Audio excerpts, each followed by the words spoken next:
नमस्कार, मैं हूं अमित जोशी और गूंज चैनल में आप सभी दर्शकों का स्वागत है। सड़क सुरक्षा से संबंधित बातों को लेकर के हम लोगों ने एक जानकारी इकट्ठा करी है। उसी क्रम में आज हम हैं चंपावत के जिला प्रशासन और जिला अधिकारी महोदय के कार्यालय में।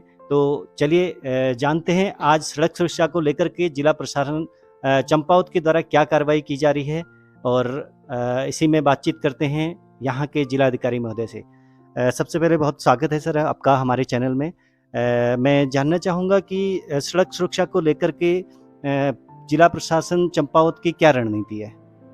एक तो हमारी जो पूरी रोड्स हैं और उसमें एक सड़क सुरक्षा समिति होती है जिसकी मैंडेट भी है कि हर माह उनको एक मीटिंग करनी है, फिजिकल मीटिंग, और वो हर माह हम करते हैं। उसमें जो भी सजेशंस आते हैं उस पर हम इनपुट लेते हैं। तो सड़क सुरक्षा में मेन डिपार्टमेंट आपका होता है रोड डिपार्टमेंट, ट्रांसपोर्ट, पुलिस और एक प्रशासन। ये और इनके अलावा भी सभी डिपार्टमेंट साथ देते हैं, बट मेन डिपार्टमेंट, क्योंकि अगर जल संस्थान है उसका अगर पानी लीक हो रहा है तो वो भी सड़क सुरक्षा को हार्म करता है। बट मेन ये 4 डिपार्टमेंट होते हैं। इसमें हमने आते ही पुलिस को 4 लाख का फंड दिया था ताकि टनकपुर वाले जो एरिया में जिस ओवर स्पीडिंग की वजह से जो प्रॉब्लम हो रही थी, तो स्पीड को क्रिटिकल पॉइंट्स पे कम करना भी जरूरी है।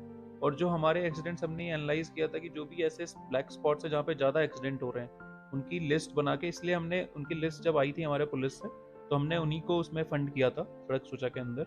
और बाकी जो हमने अभी आपदा के अंदर बहुत सड़कों पे गड्ढे हो गए हैं, उसकी वजह से भी काफ़ी एक्सीडेंट्स होते हैं, तो अभी हमने आपदा के अंदर भी लगभग 1 करोड़ का फंड सारी सड़कों में दिया है गड्ढा भरान के लिए, आपदा की वजह से या पानी एक्सेस पानी की वजह से जो सड़कें डैमेज हुई होंगी।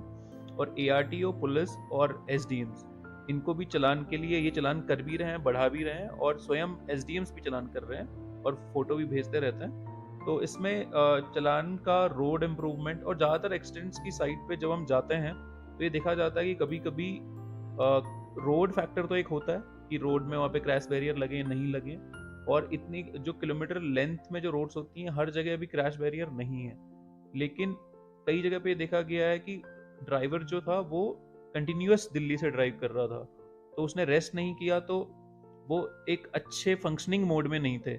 या कई कई जगह देखा जाता है कि वो रोड तो ठीक थी लेकिन उसका नियंत्रण थोड़ा वो कंट्रोल खो गया। और गाड़ियां जो खासकर जो हैं वो यहाँ पे ज़्यादातर जो गाड़ियां चलाई जाती हैं, सार्वजनिक यान जो हैं खासकर, वो अच्छी हालत में नहीं होते हैं। तो इसमें एक मतलब पब्लिक फैक्टर भी, एम्प्लॉयमेंट फैक्टर भी है।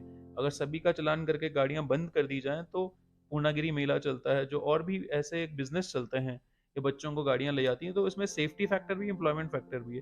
कई गाड़ियों के चलान होते हैं, उन पर फाइन भी लगता है, उनको ठीक भी कराया जाता है, और कभी चलान और इन्फोर्समेंट थोड़ा हमें बढ़ाना होगा और रोड भी हमें बेटर करनी होगी।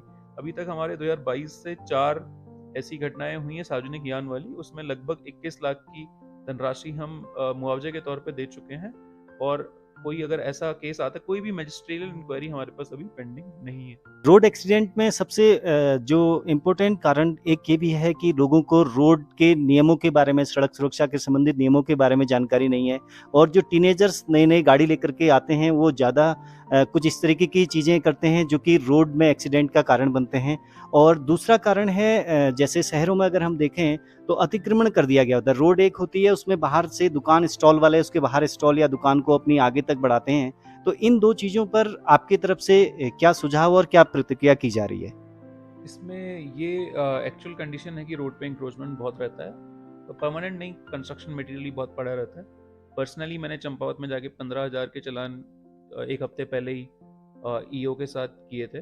और उसमें जो ऐसी सारी चीज़ें होती हैं, इसमें एक मिक्स्ड एफर्ट चाहिए होता है, प्रशासन का, पुलिस का, AR, जिस जिस विभाग की वो संपत्ति है। जैसे रेलवे के अतिक्रमण, लगभग 90 के अतिक्रमण तो रेलवे के हटाए गए हैं। ऐसे ही हम समय समय पे अतिक्रमण, पुलिस ने बनबसा में कुछ अतिक्रमण हटाए हैं। तो ये रेगुलर प्रोसेस रहता है कि इंक्रोचमेंट एक बार हटाया जाता है, फिर कुछ दुकानदार या जो भी इंटरेस्टेड पार्टीज है फिर थोड़ा आगे आ जाते हैं। तो ये कंटिन्यूअस प्रोसेस रहता है। या तो उस एरिया को इतना डेवलप कर दिया जाए, वहाँ पे फुटपाथ बना, फिर भी लोग इंक्रोचमेंट, एक मेंटालिटी बन गई है कि थोड़ा जितना आपका राइट है उससे थोड़ा आगे आगे लोग इंक्रोचमेंट करते हैं।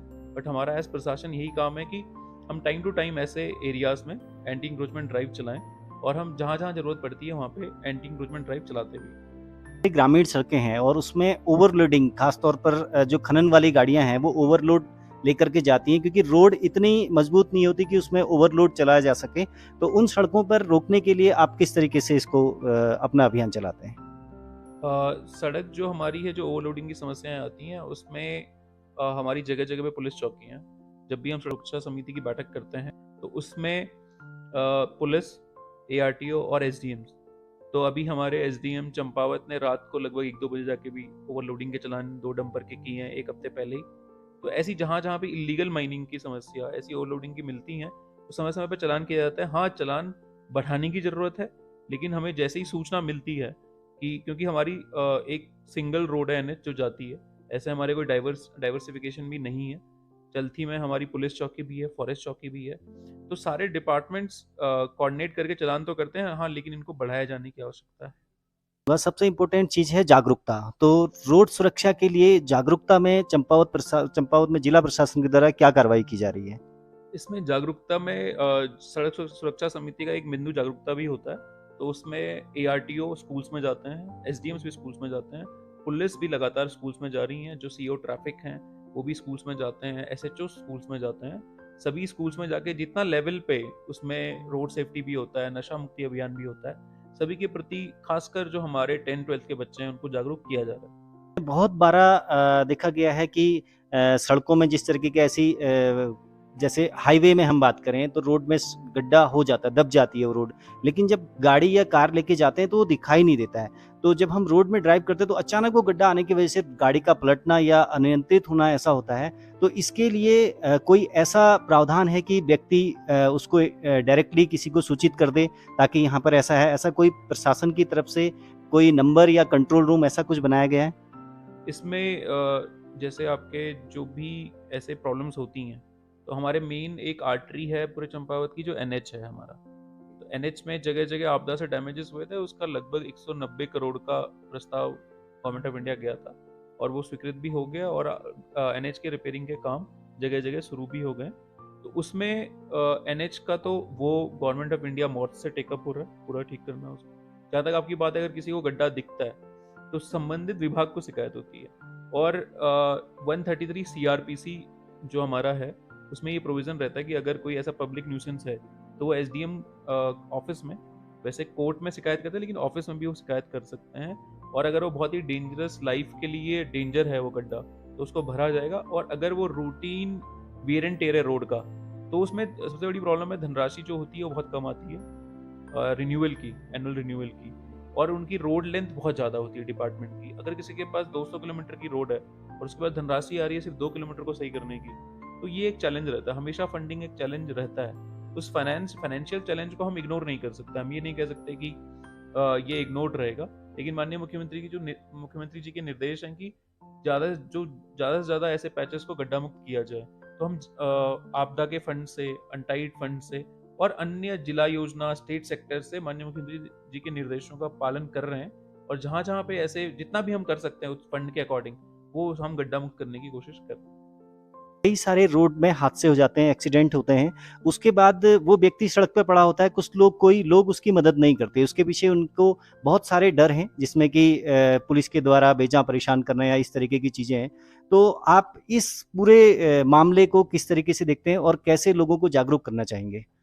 इसमें हमने नुक्कड़ नाटक और ऐसे प्रोग्राम्स के लिए एक एनजीओ को भी इंगेज किया है, और वो दिसंबर से अपने स्कूल जाके बच्चों को मोटिवेट भी करेंगे, और खासकर जो हमारे इंटर कॉलेज में उनमें जो बड़े बड़े बच्चे हैं जो सक्षम है ऐसी हेल्प करने में, उनको जाके भी समझाएंगे कि हमारा जो गुड समैरिटन एक होता है, कि जो जो हमारा गोल्डन आवर होता है, जब आपका एक्सीडेंट हुआ है उसी टाइम पे जो फर्स्ट आवर में जो हेल्प चाहिए होती है उसको, अगर फर्स्ट एड वहीं पे देना, और अगर उसको ट्रांसपोर्ट करना है तो उसको ट्रांसपोर्ट करवाना।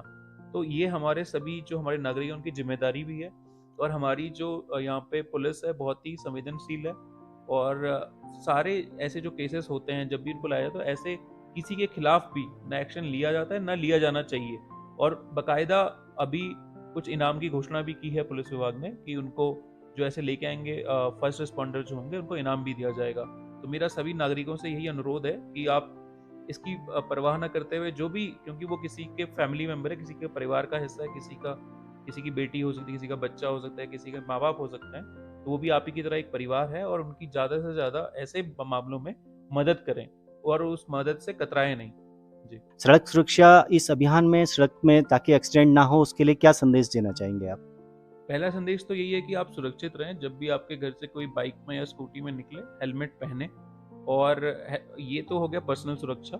और स्पीड पे नियंत्रण, कई बच्चे होते हैं बहुत तेज चलाते हैं, और सबसे ज़्यादा जो मेजर फैक्टर एक एक्सीडेंट्स का होता है स्पीड होता है। चाहे वो कोई कार चला रहा हो, चाहे ऐसे भी केसेस हुए हैं कि दिन की धूप में गाड़ी सीधे खाई में चली गई है। तो वो एक स्पीड का भी फैक्टर है। और ड्रिंक और ड्राइव ना करें, ये बोलने से नहीं होगा, ये आपको देखना पड़ेगा कि आपके जो घर में जो भी लोग हैं, क्योंकि घर एक यूनिट होती है, तो अगर आप ये सड़क सुरक्षा का डिस्कशन करेंगे और जो आपके छोटे बच्चे हैं या बड़े भी लोग हैं, मैंने देखा है कि हेलमेट जनरली नहीं पहनते हैं। अगर लगभग 5-10 किलोमीटर में जा रहे हैं तो हेलमेट लेके ही नहीं जाएंगे, जबकि आप कभी भी अगर हाईवे पे आ जाएं या ऐसी मेन रोड पे आ जाएं जहाँ पे ट्रैफिक है, तो वहाँ पे हेलमेट का उपयोग करना बहुत ज़रूरी है। और अगर आपके बगल में कोई एक्सीडेंट हुआ है तो उसकी मदद जरूर करें। ये एक मतलब आपकी जिम्मेदारी भी है, और एक मानवीय दृष्टिकोण से बहुत जरूरी है कि हम एक दूसरे की सुरक्षा के लिए हमेशा आगे हैं। धन्यवाद आज का समय देने के लिए। ये थे हमारे साथ चंपावत जिले के जिलाधिकारी महोदय। हमारे साथ जुड़े रहने के लिए आप सभी का धन्यवाद। नमस्कार, पहला प्रणाम।